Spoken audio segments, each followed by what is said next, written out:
eat roast chicken at home and I won't get ill on that, so...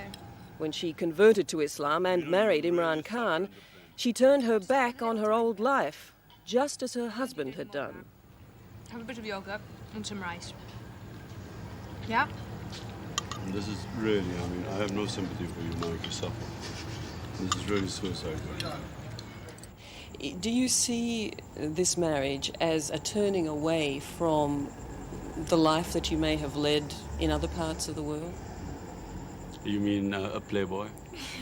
Is You that what said you... it. You said it. You mentioned a headline to me earlier. What was it? Love rat in the papers? Romeo rat. A Romeo rat. Romeo rat. Did you think you were marrying a Romeo rat? Well, I hoped I wasn't. I don't think you're a Romeo rat. Tell me, does the word love play a part in what has brought you together? I hope so.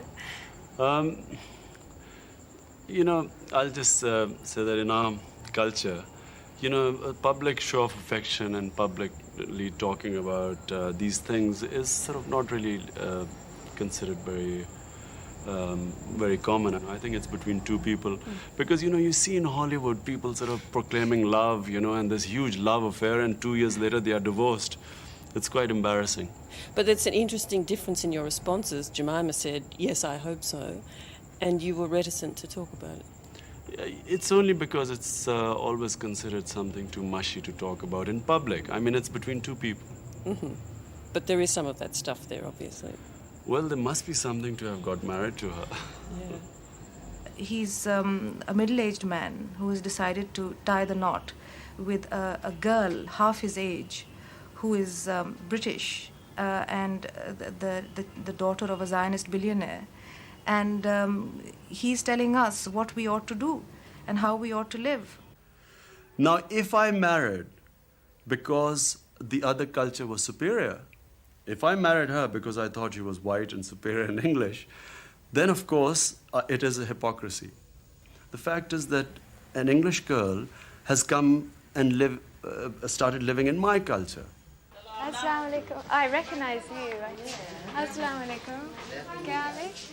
If there's a reason other than his fame and his faith that Imran Khan is seen as a political contender, this is it. In less than 5 years, he raised the Shaukat Khanum Memorial Cancer Hospital from the ground.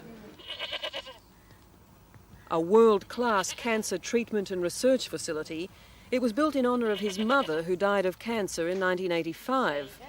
And it was built almost entirely on the strength of his passion for the cause. A passion Jemima is now caught up in. Best laboratories in, they think, in Asia, one of updated compared to any laboratory in the world. I haven't seen this before either, so it's a guided tour from the zoo. No. I've only really been to the wards.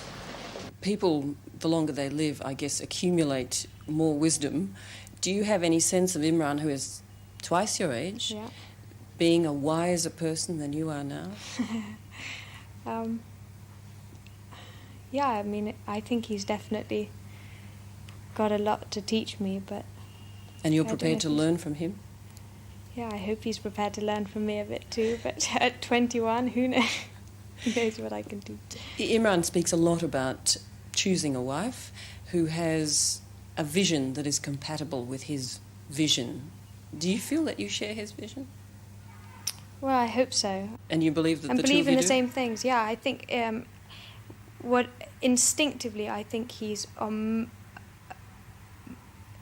instinctively I would say that on most occasions I believe in his judgment, you know.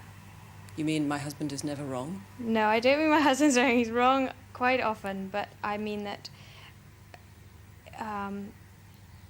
that what he believes in instinctively is something which actually we share. You know, I'm being so hopelessly inarticulate. No, you're I'm sorry. She thought it wasn't, there was no hope. On his fundraising drives for his hospital and his newly launched literacy campaign, Imran Khan is seen by the public as a man who gets things done for the love of it. Genuinely, I didn't actually realise how completely he's wholeheartedly dedicated his life to this project. But his enemies in government see nothing but a potential political adversary.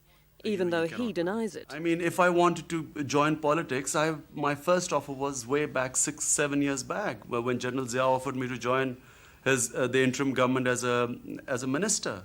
You know, I mean, if that was all this manipulation was going to be propelled into a ministership with a flag in front of my car and sitting in high office, I would have jumped in by now. There's at least one person